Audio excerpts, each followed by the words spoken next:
ஏசாயா 7ஆம் அதிகாரம் 14ஆம் வசனம் படிப்போமாக. ప్రభువు తానే ఒక సూచన మీకు చూపును ఆలకించుడి. కన్యక గర్భవతి అయి కుమారుణ్ణి కని అతనికి ఇమ్మానువేలను పేరు పెట్టును. హల్లెలూయా. చదవండి కన్నడలో తమిళ అన్ని భాషలను. ஆண்டவர் தாமே உங்களுக்கு ஒரு அடையாளத்தையும் இதோ ஒரு கன்னிகை கர்ப்பவதியாகி ஒரு கர்ப்பவதியாகி ஒரு குமாரனை பெறுவாள். அவருக்கு இம்மானுவேல் என்று பெயரிடுவாய். ಇದರಿಂದ ಕರ್ತನು ತಾನೇ ಒಂದು ಗುರುತನ್ನು ನಿಮಗೆ ಕೊಡುವನು. ಒಬ್ಬ ಕನ್ನಿಕೆಯು ಗರ್ಭಿಣಿಯಾಗಿ ಮಗನನ್ನು ಹಡೆದು ಅವನಿಗೆ ಇಮ್ಮಾನುವೇಲ್ ಎಂದು ಹೆಸರಿಡುವರು. హల్లెలూయా. హల్లెలూయా.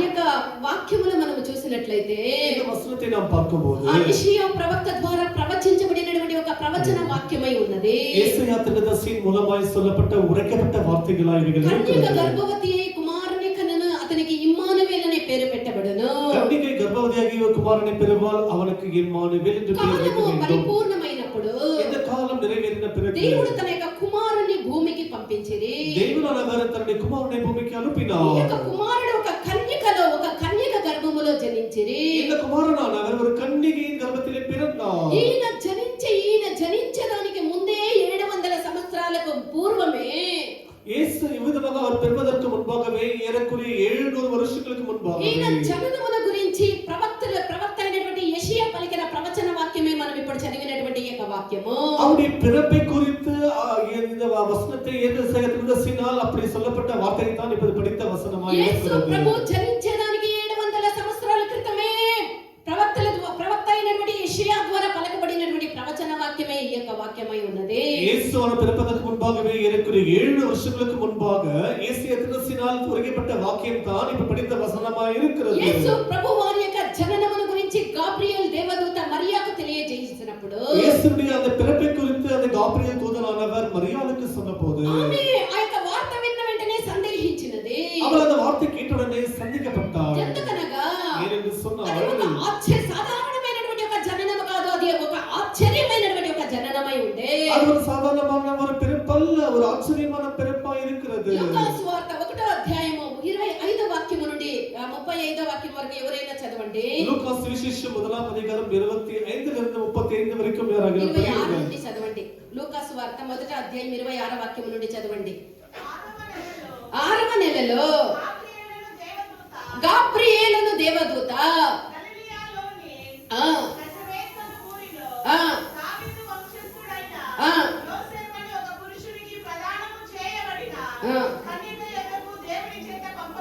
కన్యక యొద్దకు దేవుని యొక్క చేత పంపబడెను.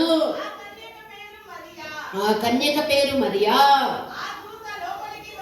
ఆ దూత లోపలికి వచ్చి ఆమెను చూసి దయా ప్రాప్తురాలా నీకు శుభము,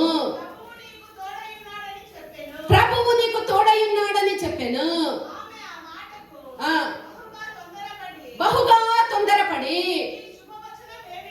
ఈ శుభవచనం ఏమిటో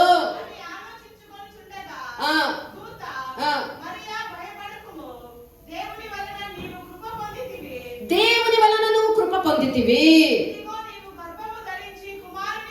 నువ్వు గర్భము ధరించి కుమారుణ్ణి కని ఆయనకు యేసు అని పేరు పెట్టుదువు. ఆయన గొప్పవాడై సర్వోన్నతుడైనటువంటి కుమారుడు అనబడును.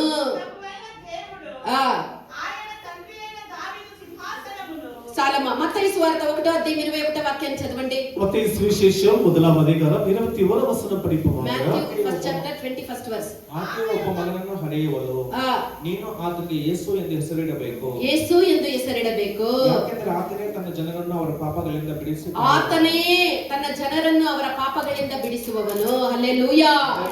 గాబ్రియేల్ దేవదూత మరియాతో చెప్పినటువంటి వార్తలు ఇవై ఉన్నవే. గాబ్రియేల్ దూతనానவர் మరియాలకు சொன்ன వార్తలు படித்த వచనமாக இருக்கிறது. కన్యకగా ఇంకనో పెళ్లి కాకుండా ఉండే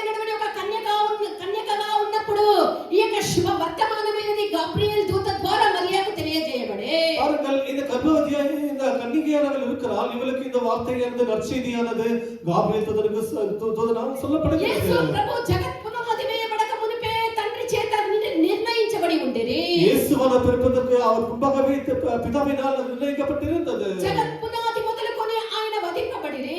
அவர் உலகத்தோற்றத்துக்கு முன்பாகவே அவர் அடிக்கப்பட்டார். సృష్టి యావత్తుకు ఈయనే ఆది సంభూతుడై ఉన్నాడు. సృష్టి எல்லாவற்றுக்கும் இவரே ஆதி சம்பூர்ணராய் இருக்கிறார். అయితే ఈయనక జననమైనది అన్ని జననముల వలె కాదు, ఇది ఒక అద్భుతమైనటువంటి జననమై ఉన్నది. அவர் எல்லாருடைய பிறப்பை போல இவருடைய பிறப்பு வித்தியாசமாய் இருக்கிறது. ఈయన ఒక కన్యక గర్భమున జన్మించిరి. இவர் ஒரு கன்னிகையின் வயிற்றிலே பிறப்பார். తనను యొక్క లోకమునకు కన్యక గర్భములో జనించి లోకానికి ఆయన వెల్లడి చేసుకొనిరి. எதுக்கு கன்னிகையின் மூலமாய் பிறப்பார் என்று உலகத்தில் அறிவிக்கப்பட்டார். ఇందును బట్టి మనం చూసినట్లయితే ఈయన యొక్క జన్మములో యేసు ప్రభు యొక్క జన్మములో ఏ పాపమైనది లేదు. இப்படி நாம் பார்க்கும்போது இயேசுவின் பிறப்பிலே எந்த பாவமும் இல்லை. ఈయన మనిషించిన వలన జన్మించిన వారు కారు. இவர் மனுஷனால் உருவாக்கப்பட்டவர் பிறப்பும் அல்ல. అందరి పుట్టుక కంటే అందరి యొక్క జన్మము కంటే ప్రత్యేకమైనటువంటి ఒక జన్మము ఒక జననమే యేసుక్రీస్తు యొక్క జననము. எல்லாருடைய பிறப்பை பாருங்க வேறுபட்ட ஒரு பிறப்பு தான் நம்முடைய கர்த்தர் இயேசுவின் பிறப்பா இருக்கிறது. క్రిస్మస్ అంటే ఏమి అనేది మనం ఇప్పుడు వింటూ ఉన్నాము. கிறிஸ்மஸ் என்று என்ன வேண்டாம் என்று தெரிந்துக்கோ. యేసు ప్రభు యొక్క జననమైనది అందరి యొక్క జననములే కాదు, ఆయన యొక్క జననమైనది ఒక ప్రత్యేకించబడినటువంటి ఒక జననమై ఉన్నది. இயேசுவின் பிறப்பு கிறிஸ்மஸ் என்று சொல்வது எல்லாரையும் போல பிறந்தவர் அல்ல, நம்முடைய இயேசுவாய் இருக்கிறார். ఈయన యొక్క జన్మములో పాపము లేదు. அவருடைய பிறப்பில் பாவம் இல்லை. రాజైనటువంటి దావీదు చెప్పినప్పుడు ఏమంటూ ఉన్నాడు? ராஜாவாகிய தாவீது சொல்லும்போது என்ன 51వ சொல்லுகிறார்? కీర్తన 5వ వాక్యమును చదవండి. సంగీతం 51వ అధికారం 5వ వచనం படியுங்கள். నేను పాపములో పుట్టినవాడను. నేను పాపములో పుట్టినవాడను. పాపములోనే నా తల్లి నన్ను గర్భమును పాపములోనే నా యొక్క తల్లి నన్ను గర్భము ధరించెను. హల్లెలూయా. నేను పాపములో పుట్టినవాడను, నా తల్లి నన్ను పాపములో గర్భము ధరించెని దావీదు అంటూ ఉన్నాడు.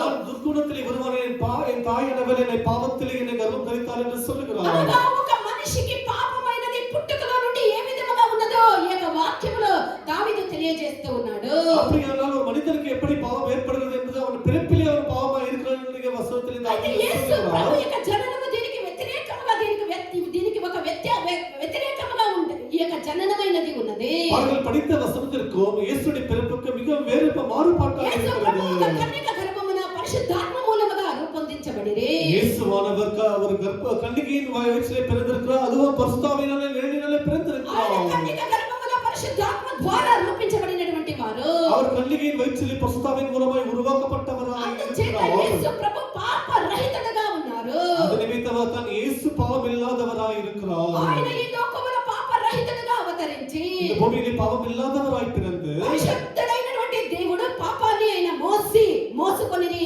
ఆయన యొక్క విశేషత అదే. அவர் பரிசுத்தமான தேவன், அவர் பாவத்தை சுமந்து கொண்டார். அதுவே ஒரு விசேஷமாய் పాప இருக்கிறது. రహితుడుగా పుట్టి పాపాన్ని ఆయన మోసుకొనిరి. அவர் பாவம் இல்லாதவராய் பிறந்து பாவத்தை சுமந்தார். ఇందును బట్టి బాప్టిజం ఇచ్చినటువంటి యోహాను కూడా ఈ యేసు ప్రభుని కనుగొనినప్పుడు இது நிமித்தமாக இயேசுவுக்கு ஞானஸ்நானம் கொடுத்த அந்த ஸ்நானிகனாகிய யோவான் ఒక పాపాన్ని మోసుకొని వచ్చినటువంటి దేవుని యొక్క గొర్రెపిల్ల అని యోహాను యేసు ప్రభుని గురించి చెప్పిరి. இயேசு வருகிறதை பார்த்து ஸ்நானிகனாகிய யோவான் சொல்லுகிறார், இதோ உலக பாவத்தை சுமந்திருக்கிற ஆட்டுக்குட்டி என்று యోహాను சொல்லுகிறார். సువార్త 1:29వ వాక్యాన్ని చదవండి. யோவான் சுவிசேஷம் 1వ అధికారం 29వ వచనం படிப்போமாக. ಮೊದಲನೇ ಯೋಹಾನನು ఆ ತನ್ನ ಕಡೆಗೆ ಬರುವ ಯೇಸುವನ್ನು ನೋಡಿ ತನ್ನ ಕಡೆಗೆ ಬರುವ ಯೋಹಾನನನ್ನು ನೋಡಿ ಅಗೋ ಯಜ್ಞಕ್ಕೆ ದೇವರು ನೇಮಿಸಿದ ಕುರಿ, ಯಜ್ಞಕ್ಕೆ ನೇಮಿಸಿದ ದೇವರ ಕುರಿ, ಲೋಕದ ಪಾಪವನ್ನು ನಿವಾರಣೆ ಮಾಡುವವನು, ಲೋಕದ ಪಾಪವನ್ನು ನಿವಾರಣೆ ಮಾಡುವವನು.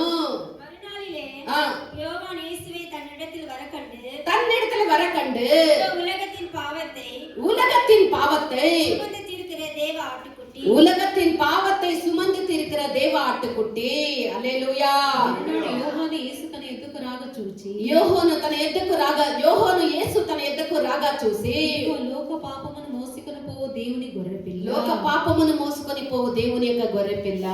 లోక పాపాన్ని మోసుకొని పోయినటువంటి పరిశుద్ధుడైనటువంటి దేవుని యొక్క గొర్రెపిల్ల అని యోహాను యేసుక్రీస్తుని చూసిన వెంటనే చెప్తూ ఉన్నారు. அந்த ஸ்நானிகனாகிய யோவான் இயேசு வருகிறதை பார்த்து இதோ உலகத்தின் பாவத்தை சுமந்திருக்கிற தேவனுடைய ஆட்டுக்குட்டி என்று சொல்லுகிறார். లోక పాపాన్ని మోసుకొని పోవుటకు పాపరహితుడైనటువంటి యొక్క యేసు యొక్క లోకానికి వచ్చి 30 సంవత్సరాలు యొక్క లోకములో ఆయన జీవించి 30 సంవత్సరాలు తన యొక్క తల్లిదండ్రులకి విధేయత చూపించి తన తల్లిదండ్రుల యొక్క మాట విని 30 సంవత్సరాలు వాళ్ళ యొక్క తల్లిదండ్రులకు విధేయత కలిగి జీవించిరి. இயேசுவானவர் இந்த உலகத்தின் பாவங்களை சுமந்து தீர்க்கும்படியாக அப்படியே இயேசு பூமியிலே பிறந்து ஏறக்குறைய 30 வருஷ காலமாக தன்னுடைய பெற்றோருக்கு கீழ்ப்படிந்து அப்படியே அவர் ஜீவித்தார். 30 సంవత్సరాలు యేసు ప్రభు తన యొక్క కన్న తల్లిదండ్రులకు లోబడి ఉండిరి. 30 வருஷமாக கர்த்தர் இயேசுவானவர் 30వ ఏట அப்படியே அவர் 30ஆம் வருஷத்திலே బాప్టిజం ఇచ్చినటువంటి యోహాను యొద్దకు బాప్టిజం వెళ్ళి బాప్టిజం పొందిరి.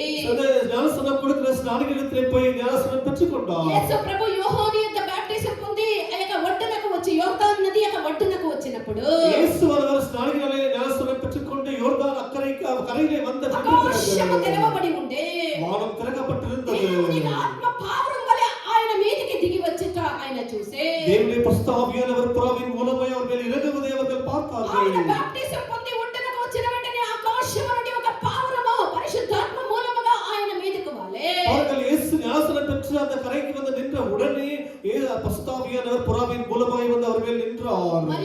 మరియు తండ్రి అయినటువంటి దేవుడు ఏమంటూ ఉన్నారు? యేసు పితావాகிய தேவனானவர் இயேசுவை பார்த்து என்ன சொன்னார்? మత్తయి సువార్త 3వ అధ్యాయము 16 17 వాక్యములు చదవండి. மத்தேயு சுவிசேஷம் 3ஆம் அதிகாரம் 16 17 వచనங்களை படிப்போமாக. Matthew chapter 3 verse 16 and 17.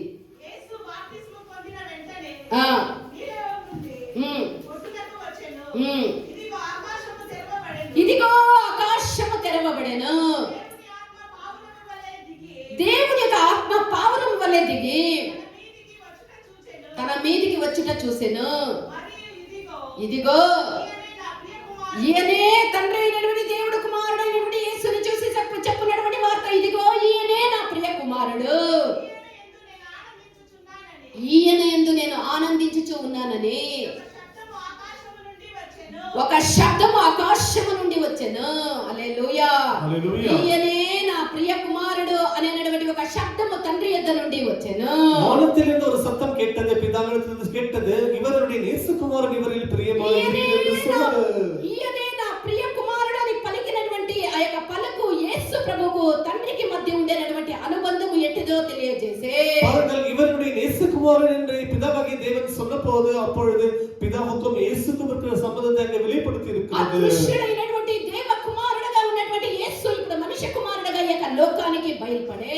காணப்படாதவராக இந்த இயேசுவானவர் இப்போது பூமியிலே பிறந்து அவர் குமாரனாக பிறந்திருக்கிறார். విధముగా బయలుపడినప్పుడు அப்படி அவர் வெளிப்படும் போது పరిశుద్ధాత్మ ద్వారా తండ్రి ద్వారాను ఆ యేసు ప్రభు అంగీకారం పొందిరి. பசுத்தாவியின் மூலமாகவும் பிதாவாகிய தேவன் மூலமாக அவர் ஏற்றுக்கொள்ளப்பட்டார், அங்கீகரிக்கப்பட்டார். యేసు ప్రభు బాప్తిస్మ పొందినప్పుడు இயேசுவான ஞானஸ்நானம் பெற்ற போது జరిగినటువంటి సంభవముల ద్వారా మనము తెలుసుకోగలము. இயேசுக்கு நடந்த காரியத்தை குறித்து நாம் தெரிந்து கொள்ளலாம். పరిశుద్ధాత్మ పావురం వలె వచ్చి యేసు ప్రభువుని అంగీకరించే. பரிசுத்த ஆவியானவர் புறாவின் மூலமாய் வந்து அதை ஏற்றுக்கொண்டார். దేవుడు ఇదిగో నా యొక్క ప్రియ కుమారుడని చెప్పుట ద్వారా ఆ యొక్క అంగీకారమును పొందే. பிதாவாகிய தேவன் இயேசுவை பார்த்து இவரை நேசகுமாரன் என்று சொல்லும்படியாக அவர் ஏற்றுக்கொண்டார். ఇదంతా చూసినటువంటి అపవాది మౌనముగా ఉంటాడా?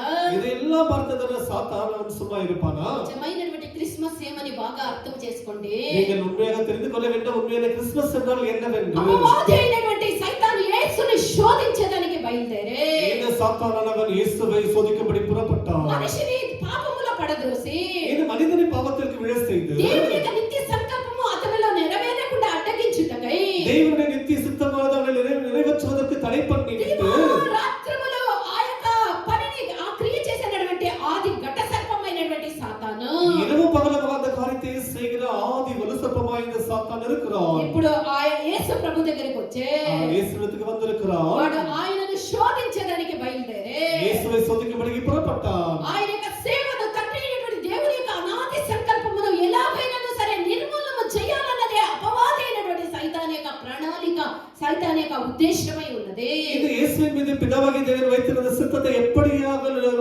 நிர்குலைய செய்ய வேண்டும் என்று அவன் சித்தம் கொண்டான். నరుడు మనిషి పాపము చేసినప్పుడు తను తానే సైతానికి దాసుడిగా మారిపోయా లేదా సైతానికి అతన్ని అమ్మి వేసుకునే. அவர்கள் மனிதன் பாவம் செய்யும் போது தன்னைத்தானே இந்த அவனுக்கு சாத்தானுக்கு அடிமையாக விற்று போட்டுகிறான். అందును బట్టి నరుని యొక్క అధీనంలో ఉండేటువంటి లోకము అపవాది చేతికి చిక్కుకొని அப்படித்தான் இந்த உலகம் கூட இந்த சாத்தானுக்கு கையில சிக்கிக் கொண்டிருக்கிறது. నరుని యొక్క అధీనంలో ఉండవలసినటువంటి ఈ లోకము సైతానిక వశమునకు పోయే. பாருங்கள், மனிதனுடைய கையில் இருக்க வேண்டிய இந்த உலகமானது சாத்தானுடைய கைக்கு போய் ఇప్పుడు விட்டது. దుష్టుడైనటువంటి ఈ యొక్క సైతాను అపవాది అయినటువంటి ఈ యొక్క సైతానుడు இப்பொழுது இந்த பொல்லாதவனாகிய இந்த சாத்தானானவன் ఈ లోక రాజ్యములన్నిటినీ లోకము యొక్క సకల మహిమలను అన్నిటినీ యేసు ప్రభుకి చూపించి இந்த உலகத்தில் இருக்கிற எல்லா சுகபோகங்களையும் வைபவத்தையும் எல்லாவற்றையும் காண்பித்து ఏమని చెప్తూ ఉన్నాడు? அவன் என்ன சொல்லுகிறான்? మత్తయి సువార్త 4వ అధ్యాయం 9వ వాక్యం చదవండి. மத்தேயு சுவிசேஷம் 4వ அதிகாரம் 9వ వచనం படிப்போமாக. నీవు సాగిలపడి నాకు నమస్కారము చేసిన నువ్వు సాగిలపడి నాకు నమస్కారము చేసిన ఎడల ఎడల వీటన్నిటినీ వీటన్నిటిని నీకు ఇచ్చేదనని నీకు ఇచ్చేదనని ఆయనతో ఆయనతో చెప్పగా చెప్పగా యేసు హల్లెలూయా. సాగిలపడి మా లోక మహిమలను తెలుగులో తమిళ్లో కన్నడలో చదవండి. நீ சாஷ்டாங்கமாய் விழுந்து நீ சாஷ்டாங்கமாய் விழுந்து பணிந்து கொண்டால் நீ பணிந்து கொண்டால் இவைகள் எல்லாம் உனக்கு தருவேன் என்று சொன்னார். இது எல்லாம் உனக்கு சந்நிதி கவனம் உண்டு, இது எல்லாமே உனக்கு தருவேன் என்று சொன்னார். அப்பொழுது இயேசு அப்பாலே போ சாத்தானே, அப்பாலே போ சாத்தானே, தேவனாகிய கர்த்தரை பணிந்து கொண்டு தேவனாகிய கர்த்தரை பணிந்து கொண்டு ஒருவருக்கே ஆராதனை செய்வாயாக. அவருக்கு ஒருவருக்கே ஆராதனை செய்ய வேண்டும். அல்லேலூயா. ನೀವು ನನಗೆ ಸಾಷ್ಟಾಂಗ ನಮಸ್ಕಾರ ಮಾಡಿದರೆ ಸೈತಾನನು ಹೇಳುವಂತ ಮಾತು, ನೀನು ನನಗೆ ಯೇಸು ಕ್ರಿಸ್ತನನ್ನು ನೋಡಿ ಸೈತಾನನು ಹೇಳುವಂತ ಮಾತು, ನೀನು ನನಗೆ ಸಾಷ್ಟಾಂಗವಾಗಿ ನಮಸ್ಕಾರ ಮಾಡಿದರೆ ಇವುಗಳನ್ನೆಲ್ಲ ನಿನಗೆ ಕೊಡುವೆನು. ಈ ಲೋಕದ ಮಹಿಮೆಗಳನ್ನು, ಈ ಲೋಕದ ಎಲ್ಲಾ ಕಾರ್ಯಗಳನ್ನು ತೋರಿಸಿ ಇವುಗಳೆಲ್ಲವನ್ನು ನಿನಗೆ ಕೊಡುವೆನು. ಯೇಸು ಅವನಿಗೆ ಅದಕ್ಕೆ ಯೇಸು ಪ್ರತ್ಯುತ್ತರವಾಗಿ ಸೈತಾನನಿಗೆ ಏನು ಹೇಳುತ್ತಾ ಇದ್ದಾರೆ? ನೀನು ತೊಲಗಿ ಹೋಗು, ಸೈತಾನನೇ ನೀನು ತೊಲಗಿ ಹೋಗು, ನಿನ್ನ ದೇವರಾಗಿರುವ ಕರ್ತನಿಗೆ ಅಡ್ಡ ಬಿದ್ದು ನಿನ್ನ ದೇವರಾದ ಕರ್ತನಿಗೆ ಅಡ್ಡ ಬಿದ್ದು ಒಬ್ಬನನ್ನೇ ಆರಾಧಿಸಬೇಕು. ಅವರು ಒಬ್ಬರನ್ನೇ ಆರಾಧಿಸಬೇಕೇ ಹೊರತು ಅವರೊಬ್ಬರನ್ನೇ ಆರಾಧಿಸಬೇಕು, ನಿನ್ನನ್ನಲ್ಲ. హల్లెలూయా. లోక రాజ్యముని, లోక మహిమలని సమస్తమును చూపించి నువ్వు నాకు సాగిలపడి సాష్టాంగ నమస్కారం చేసిన ఎడల ఇవన్నీ నీకు అనుగ్రహించదనని యేసు ప్రభుని శోధించేదానికి వచ్చినటువంటి సైతాన్తో యేసు ప్రభు చెప్పినటువంటి వార్త ఏమనగా, பாருங்கள், இந்த உலகத்தில் இருக்கிற எல்லா சாம்ராஜ்யங்களும் எல்லா ஐஸ்வர்யத்தையும் எல்லா கனம் எல்லாவற்றையும் காண்பித்து நீ எனக்கு நீ சாஸ்திரமாய் வளைந்து பணிக்கு நாளை எல்லாவற்றையும் கொடுப்பேன் என்று பிசாசானவன் இயேசுக்கு சொன்னார். அப்பொழுது இயேசு என்ன சொன்னார்? అప్పాలే పో సాతానే, ఓ అప్పాలే పో సాతానే, ఇక నా దేవునికి ఒక్కరికే నమస్కారం చేయాలా, ఇక ఎవరికి చేయకూడదని ఆ సైతాన్ని గద్దించే ఖండించే. நீ கர்த்தரை பணிந்து கொண்டு அவர் ஒருவருக்கே நீ ஆராதனை செய்வாயாக என்று அவனை கடிந்து கொண்டார்.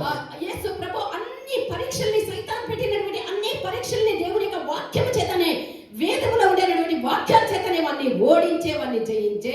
இயேசுவானவர் அவனை இந்த சாத்தானை தேவனுடைய பரிசுத்த வசனத்தின் மூலமாக அவன் எல்லாவற்றையும் அவனை விரட்டி விட்டார். పారిపో సాతానే, పొమ్ము సైతానా, నా యొద్ద నుండి పొమ్ము అని చెప్పి గద్దించే. అప్పాలే పో సాతానే என்று அவனை கடிந்து கொண்டார். అంతటా అపవాది అయినటువంటి సైతాన్ ఆయన్ని వదిలిపోయే. அப்பொழுது சாத்தான் அவரை விட்டு விலகி போனார். కింద వాక్యములో 11వ వాక్యములో ఉంది, అంతటా సైతాన్ అతన్ని వదిలిపోయే అని ఉన్నది. அப்பொழுது கீழே வசனத்திலே 11వ వచనத்திலே படிக்கும்போது தெரிகிறது, యేసు ప్రభు సైతానిక వంచనలో పడకుండా, இப்படி இந்த சாத்தானுடைய வலையிலே வஞ்சையிலே விழாமல் వాక్యము ద్వారా సైతాన్ని యేసు ప్రభు ఎదిరించిరి.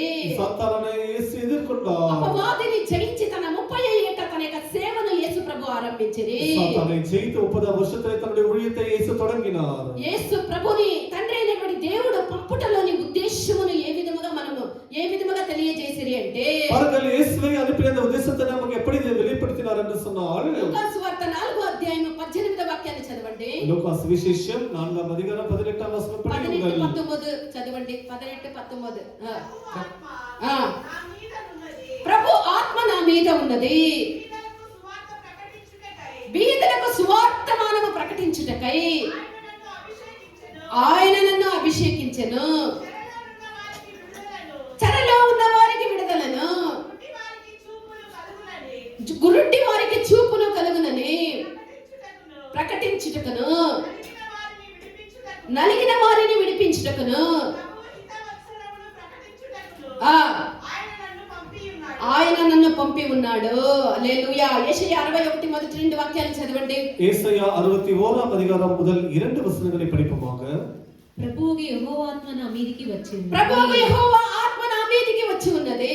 దీనులకు సువర్తమానము ప్రకటించుటకు, బీదలకు సువర్తమానము ప్రకటించుటకును యెహోవా నన్ను అభిషేకించెను. యెహోవా నన్ను అభిషేకించెను. నలిగిన హృదయము గల వారిని దృఢపరచుటకును ఆ? నలిగిన హృదయము గల వారిని నలిగిన హృదయము గల వారిని దృఢపరచుటకును చెరలోనున్న వారికి విడుదలను చెరలో ఉన్న వారికి విడుదలను బంధింపబడిన వారికి విముక్తిని ప్రకటించుటకును బంధించబడిన వారికి విముక్తిని ప్రకటించుటకును యెహోవా హితవత్సరమును మన దేవుని ప్రతిదండన దినమును ప్రకటించుటకును దుఃఖాక్రాంతులందరినీ ఓదార్చుటకును సియోనులో దుఃఖించు వారికి ఉల్లాస వస్త్రమును ధరింపజేయుటకును సియోనులో దుఃఖించు వారికి ఉల్లాస వస్త్రమును ధరింపచేయుటకును బూడిదకు ప్రతిగా పూదండను బూడిదకు ప్రతిగా పూదండను దుఃఖమునకు ప్రతిగా ఆనంద తైలమును భారభరితమైన ఆత్మకు ప్రతిగా స్తుతి వస్త్రమును స్తుతి వస్త్రములను వారికి ఇచ్చుటకును ఆయన నన్ను పంపి ఉన్నాడు. ఆయన ఇచ్చుటకు నన్ను పంపి ఉన్నాడు. ಕರ್ತನಾದ ಯೆಹೋವನ ಆತ್ಮವು ನನ್ನ ಮೇಲೆ ಅದೇ. ಕರ್ತನಾದ ಯೆಹೋವನ ಆತ್ಮವು ನನ್ನ ಮೇಲೆ ಅದೇ. ಆತನು ನನ್ನನ್ನು ಬಡವರಿಗೆ ಶುಭವರ್ತಮಾನವನ್ನು ಸಾರುವುದಕ್ಕೆ ಅಭಿಷೇಕಿಸಿದನು. ಶುಭವರ್ತಮಾನವನ್ನು ಸಾರುವುದಕ್ಕೆ ನನ್ನನ್ನು ಅಭಿಷೇಕಿಸಿದನು.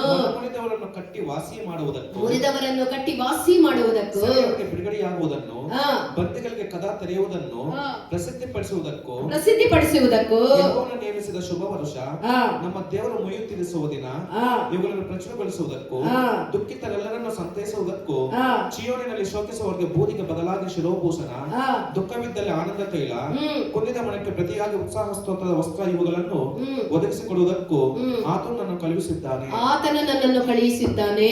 యేసు ప్రభు ఈ లోకానికి వచ్చినటువంటి ఉద్దేశం ఇదే. యేసు அந்த பூமிக்கு வந்தவர் காரணம் இதுவாய் இருக்கிறது. ಮನಸ್ಸು ಉಳ್ಳವರನ್ನು ವಾಸಿ ಮಾಡುವುದಕ್ಕೂ அவர்கள் இருதயத்திலே நொறுங்குண்டவர்களையும் அவர்களை சுகப்படுத்துவதற்கு ದುಃಖಿತರನ್ನು ಸಂತೈಸುವುದಕ್ಕೂ ದುಃಖಪಟ್ಟವர்களை ಸಂತೋಷಪಡುம்பಡಿಯಾಗಲು ವರ್ತಮಾನವನ್ನು ಸಾರುವುದಕ್ಕೂ ಆಮೇಲೆ ನೊರಗುಂಡವರಿಗೆ ಬಂಧಿಸಲ್ಪಟ್ಟವರ ಎಲ್ಲ ಬಂಧನಗಳನ್ನು ಬಿಡಿಸುವುದಕ್ಕೂ ಸಿறைಪಟ್ಟವர்களை விடுதலையாக்கும்படியாಗಲು ಮುರಿದ ಮನಸ್ಸವರು ಉಳ್ಳವರನ್ನು ವಾಸಿ ಮಾಡುವುದಕ್ಕೂ ಅವರು ಈ ಲೋಕಕ್ಕೆ ಬೆಳಕಾಗಿ ಉದಯಿಸಿದ್ದಾರೆ.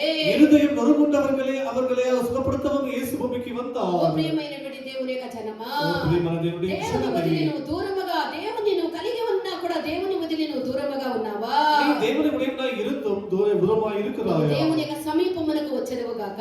దేవునికి సమీపమై వరువమాగ.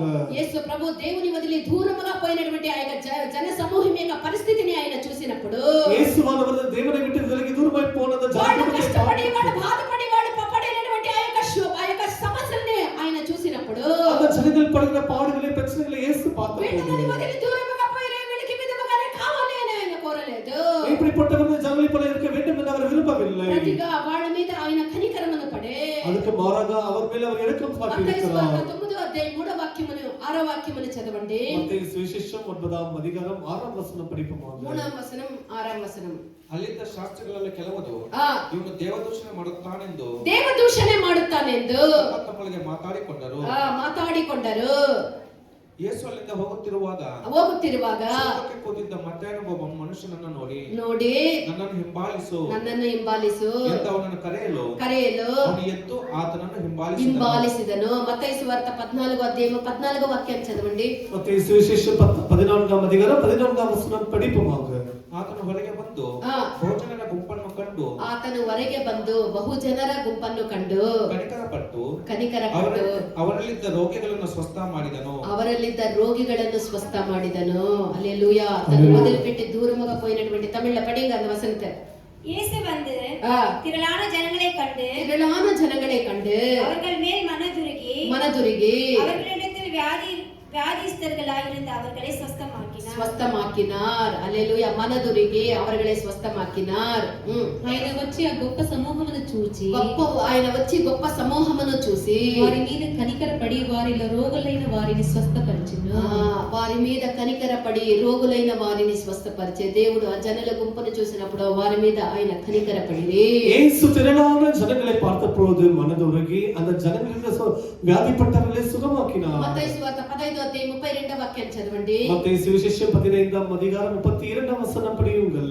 பின்பு இயேசு தம்முடைய சீஷர்களை அழைத்து அவர்கள் ஜனங்களுக்காக பரிதபிக்கிறேன் இவர்கள் என்னிடத்தில் 3 நாள் தங்கியிருந்து அல்லேலூயா. ஜனங்களுக்காக அவர் பரிதபித்தார். அவர் பாஷையில படிங்க. ಆಗ ಯೇಸು ತನ್ನ ಶಿಷ್ಯರನ್ನು ಹತ್ತಿರಕ್ಕೆ ಕರೆದು ಅವರಿಗೆ ಈ ಜನರನ್ನು ನೋಡಿ ಕನಿಕರ ಪಡುತ್ತೇನೆ. దేవుడు యేసు ప్రభు ఈ లోకములో సేవ చేసినటువంటి ఏక దినముల్లో ఆయన వదిలిపెట్టి దూరముగా పోయి ఉన్నాను, సమీపముగా ఉన్నాను. ఆ జనులను చూసినప్పుడంతా కూడా ఆయన ఆ జనులు ఆ ప్రజల గురించి ఆయన కనికర పడుతూ వచ్చిరి. இயேசுவானவர் திரளான ஜனங்களை பார்த்த பொழுது ஜனங்கள் தேவனை விட்டு விலகி தூரமாய் போன போதும் கூட அவர்களை பார்த்து மனதுருகி அவர்களுக்கு இரக்கம் செய்தார். రోగిగ్రస్తులుగా ఉండినటువంటి అనేకుల్ని ఆయన స్వస్థపరిచిరి. அதில் வியாதிப்பட்டவர்களை அநேகரை தேவன் தொட்டு சுகமாக்கினார். సైతాను యొక్క బంధకాల్లో పీడించబడిన వారిని ఆ యొక్క బంధకాల నుండి ఆయన విడిపించిరి. சிறைப்பட்டவர்களை தேவன் எல்லாமே கட்டுகளை அவர் விடுதலையாக்கி இருக்கிறார். అపవాది శక్తుల చేత బంధింపబడిన వారిని ఆయన విడిపించి சாத்தானாலே கட்டப்பட்ட எல்லா ஜனங்களையும் இயேசு விடுதலையாக்கி இருக்கிறார். ఆకలిగొనినటువంటి ఆ యొక్క ప్రజల్ని చూసిన వెంటనే వాళ్ళ యొక్క ఆకలికి వాళ్ళ యొక్క దాహమునకి తీర్చుటకు దేవుడు ప్రయాసపడిరి. பசியாய் இருக்கிற ஜனங்களை பார்த்தார்கள், பசிக்கு சாப்பிட தேவன் உணவு கொடுத்தார். విధముగా ఆయన లోకములో ఉన్నప్పుడంతా కూడా మేలు చేస్తూ ఆయన సంసరించిరి. இப்படி இயேசு பூமியில் இருக்கிற நாள் வரைக்கும் ஜனங்களுக்கு நன்மை செய்தே வந்தார். ఎంత మంచి దేవుడు మన యొక్క దేవుడు. எவ்வளவு நல்ல தேவன் நம்முடைய தேவன். ఆయన ఆయన మేలు చేయొచ్చు, లోకములో ఉన్నప్పుడు ఆయన కీడు చేయొచ్చు కాదు, ఆయన పగపడచ్చు కాదు, ఆయన కనికరపడచ్చు, ఆయన జాలి చూపించచ్చు, ఆయన మేలు చేస్తూ ఆయన ఈ లోకములో సంసరించిరి. இயேசு பூமியில் இருந்த நாட்களிலே அவர் ஜனங்களை பார்த்து அவர்களுக்கு விரோதிக்கவில்லை, அவர்களை பகை செய்யவில்லை, அவர்களை பார்த்து மனதுருகினார், அவர்களுக்கு நன்மை செய்தார். లేఖనమును అనుసరించి నడిచిరి. அவர் இந்த வசனத்தில் எழுதப்பட்ட விதமாய் நடந்திருக்கிறார். తండ్రి అయినటువంటి దేవుడు ఆయన లోకానికి పంపించినటువంటి ఆ యొక్క చిత్తాన్ని ఎరిగి ఆయన జీవించిరి. பிதாவாகிய தேவன் தன்னை எந்த நோக்கத்துக்கு அனுப்பினாரோ அதன்படி அறிந்து அவர் ஜீவித்தார். లోక పాపములను ఆయన మోసుకొని పాప పరిహారార్థ బలిగా మనందరి యొక్క విమోచన కొరకు ఆయన మరణించి ఆయన చెప్పిన విధముగా మూడవ రోజు ఆయన మృత్యుంజయుడై లేచినటువంటి దేవుడు మన యొక్క దేవుడు. இந்த உலகத்தில் இருக்க எல்லாருடைய பாவங்களை தன்மையிலே ஏற்றுக்கொண்டு அப்படியே அவர் ஆட்டுக்குட்டி போல சுமந்து வந்து அவர் சொன்னபடியே அவர் மரித்தார், மூன்றாவது நாள் உயிர்த்தெழுந்தார். సర్వ మానవ కులము పాపము చేసి మొత్తముగా ఏకమొత్తముగా చెడిపోయి ఉండే, ஏகமொத்தமாய் எல்லா ஜனமும் பாவம் செய்து மாண்டு போய் పాపము యొక్క இருந்தார்கள். జీతము మరణమై ఉన్నది. இது பாவத்தின் சம்பளம் மரணமாய் இருக்கிறது. పాపము చేసి ఏకమొత్తముగా పాపము చేసి మనమందరూ నిత్య నరకాగ్నికి నిత్య మరణానికి మనం గురి అయి ఉంటేమే. நாம் எல்லாரும் பாவம் செய்து எல்லாரும் மரணத்துக்கு குறியாய் இருந்தோம். మన మీద జాలి చూపించేవారు లేక ఉండిరి. நமக்கு இரக்கம் செய்கிறவர்கள் யாரும் మనల్ని இல்லாதவர்களாய் இருந்தோம். విమోచించేటువంటి వాళ్ళు లేకుండిరి. நம்மை விசாரிப்பவர் யாரும் இல்லாதவர்களாய் இருந்தோம். నిర్బంధమైనటువంటి స్థితిలో నుండి మనల్ని విడిపించేవారు నాదులు లేకుండిరి. நம்மை இக்கட்டான சூழ்நிலையில் விடுதலை செய்கிறவர்கள் யாரும் இல்லாமல் இருந்தோம். అలాంటి నిర్బంధమైనటువంటి స్థితికి స్థాయికి సైతాన్ మనల్ని నెట్టివేసి ఉండే. இப்படிப்பட்ட நிர்பந்தமான நிலைமைக்கு சாத்தான் நம்மை தள்ளிவிட்டு యేసు ఈ యొక్క లోకానికి ఆయన పాప రహితుడిగా ఈ యొక్క లోకానికి అర్థించి இயேசு அந்த பூமியிலே பாவம் இல்லாதவராய் பிறந்து పాపము చేసినటువంటి మన పక్షాన పాపము లేనటువంటి దేవుడు తన యొక్క శిక్షను మనం అనుభవించాల్సినటువంటి శిక్షను ఆయన అనుభవించిరి. பாவம் இல்லாதவராக இயேசு நம் பாவம் செய்த நமக்காக தன்னுடைய தன்மையை ஏற்றுக்கொண்டு மரித்தார். ఆయన విమోచనని ఆయన యొక్క మరణము ద్వారా మన పాప పరిహారార్థ బలిగా ఆయన మారినందువల్ల మనందరినీ ఆయన విమోచించిరి. நம்ம எல்லாருடைய பாவ நிவர்த்தி பலியாக அவர் மாறினது நிமித்தமாக நம்முடைய எல்லா பாவங்களையும் அவர் மன்னித்தார். ఇదే క్రీస్తు యొక్క జననము, ఇదే ఆయన యొక్క జీవితము, ఇదే ఆయన యొక్క మరణము, ఇదే ఆయన యొక్క పునరుత్థానమై ఉన్నది. இதுவே அவருடைய பிறப்பும் அவருடைய மரித்தலும் உயிர்த்தெழுதலுமாய் இருக்கிறது. మన నిమిత్తము పాప పరిహారార్థ బలిగా మారిన వారు మన యొక్క యేసు స్వామి. நமக்காக பாவ நிவாரண பலியாக மாறினவர் கர்த்தராகிய இயேசுவாய் இருக்கிறார். లేఖనములు చెప్పిన విధముగా ఆయన యొక్క లోకానికి వచ్చి తండ్రి అయినటువంటి దేవుని యొక్క సంకల్పాన్ని నెరవేర్చి మనందరినీ విమోచించి మనం ఈ రోజు రక్షించబడి దేవుని యొక్క సన్నిధానంలో దేవుని యొక్క పిల్లలముగా దేవుని యొక్క అనాది సంకల్పం చొప్పున పిలువబడినటువంటి మనము దేవుని యొక్క పిల్లలముగా ఇహమందు పరమందు వారసులుగా మారటకు ఆయన ఇచ్చినటువంటి క్రయం ఇదై ఉన్నది. பாருங்கள், புஸ்தக சொல்லிலே சொல்லப்பட்ட எழுதப்பட்ட விதமாக இயேசு பிறந்து நமக்காக அவர் பலியான நிமித்தமாக நாம் எல்லாருமே இயேசுவிடத்தை வந்து இப்ப அவர் பிள்ளைகளாக மாறி அவர் சொந்த பிள்ளைகளாக மாறி இருக்கிறோம். ఇదే నిజమైనటువంటి క్రిస్మస్ అయి ఉన్నది. இதுதான் உண்மையாக கிறிஸ்துமஸா இருக்கிறது. ఇది వదిలిపెట్టి ఏదో ఆచారముగా ఏదో ఆడంబరముగా మనం చేసి ముగించి ఇందుకే క్రీస్తు పుట్టిందని తలంచేది అది మన యొక్క బుద్ధి హీనత అయి ఉంటుంది. நாம் ஏதோ இயேசு பிறந்தார் என்று ஆடம்பரமாக சில காரியங்களை செய்த நிமித்தமாக அதற்கெல்லாம் இயேசு பிறந்திருப்பது. ఎందుకు యేసు ప్రభు పరమను వదిలి దైవత్వాన్ని వదిలి మహిమను వదిలి తండ్రికి ముద్దు బిడ్డగా ఉండేటువంటి ఆ యొక్క స్థానముని వదిలి తండ్రితో సమానుడుగా ఉండేటువంటి ఆ యొక్క మహిమను వదిలి రిక్తుడుగా ఏమీ లేకుండా ఈ యొక్క లోకములో పుట్టి ఆయన పుట్టక గురించి ఆయన ఈ విధముగా పుట్టిన మనమైతే కూడా నేను ఇలాంటి ఇంట్లో పుట్టినానని మనము ఎన్నోసార్లు అతిశయిస్తూ ఉన్నాం. యేసు ప్రభు అతిశయించేదానికి ఏదైనా ఉన్నది. అంత గొప్ప దేవ కుమారుడు సర్వము ఆయన ద్వారా ఆయన కొరకై సృష్టించబడినప్పటికీ ఈ లోకముకి ఆయన యొక్క పుట్టుక, ఆయన యొక్క జననము, ఆయన జనించిన స్థలము, ఆయన జనించిన విధానం ఇవన్నీ ఆయన ఇంత దీనుడుగా ఆయన పుట్టి ఎవరి నిమిత్తము ఇంతగా అనుభవించి ఎవరి నిమిత్తము ఆయన ఈ విధముగా శిలువగా మరణించిరి అనేది మనం గ్రహించాలి. అది నా నిమిత్తమే, అది మన నిమిత్తమే, మన విమోచనము కొరకు, మనకు రక్షణ ఇచ్చుటకు, మనకు నిత్య జీవం ఇచ్చుటకు, మన క్షేమముగా ఉండుటకు మన యొక్క దేవుడు ఇంతగా మన నిమిత్తము ఆయన త్యాగము చేసి ఉన్నారు. கர்த்தராகிய இயேசுவானவர் பிதாவினிடத்திலே அவருக்கு சமமாக இருப்பதை விட்டுவிட்டு எல்லா மகிமை விட்டுவிட்டு அவர் பூமியிலே அவர் ஒரு பாவம் இல்லாதவராய் பிறந்து பாவத்தை எல்லாம் ஏற்றுக்கொண்டு மரித்தார். அவர் பாருங்கள், நம்ம பூமியிலே பிறக்கும்போது நாம் இந்த வீட்டிலே பிறந்தோம் என்று மேன்மை பாராட்டுகிறோம். ஆனால் இயேசுவிலே மேன்மை பாராட்டபடி பூமியிலே பிறக்கும்போது எதுவும் இல்லை. அப்படிப்பட்ட தெய்வம் நமக்கு இருக்கும் செய்து நமக்கு தெய்வ கட்ட நிமித்தம் இல்லாமல் ரட்சிக்கப்பட்டு இன்றைக்கு நாம் சுகமாய் வாழ்ந்து கொண்டிருக்கிறோம். ఇదే నిజమైనటువంటి క్రిస్మస్. இது தான் உண்மையான கிறிஸ்துமஸ் இருக்கிறது. దేవుని యొక్క చిత్తమైతే క్రిస్మస్ సందేశాన్ని మనం 25వ తేదీ ఉదయం మనం విందుము గాక. இன்னும் தேவ சித்தமானால் கிறிஸ்துமஸை குறித்துதான இருக்கிற வசனத்தை நாம் மீண்டுமாக 25ஆம் தேதி காலையில் படிக்கலாம். మనము సమర్పించుదుము గాక. நாம் எல்லாரும் ஒப்புக் கொடுப்போம்.